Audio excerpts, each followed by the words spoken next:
High বন্ধুরা, তোমরা সবাই কেমন আছো? আশা করি ভালো আছো। আমিও খুব ভালো আছি। তো আজকে হচ্ছে গুরু পূর্ণিমা, তাই আমরা আজকে লুচি করছি। তোমরা কে কে করবে আজকে গুরু পূর্ণিমা কমেন্ট বক্সে জানিও। তো এটা তরকারি হচ্ছে ভাঙা কলাই আলু দিয়ে নুন দিয়েছি, হলুদ দিয়েছি, দিয়ে সেদ্ধ করতে দিয়েছি।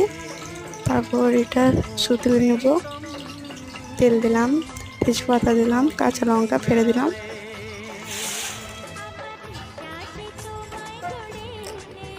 হয়ে গেছে। এবার সুজি করব।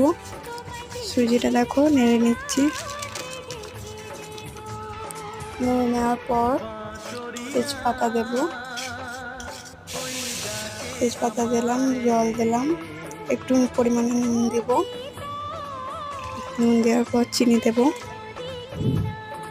চিনি দিয়ে ফুটিয়ে নামিয়ে নেব।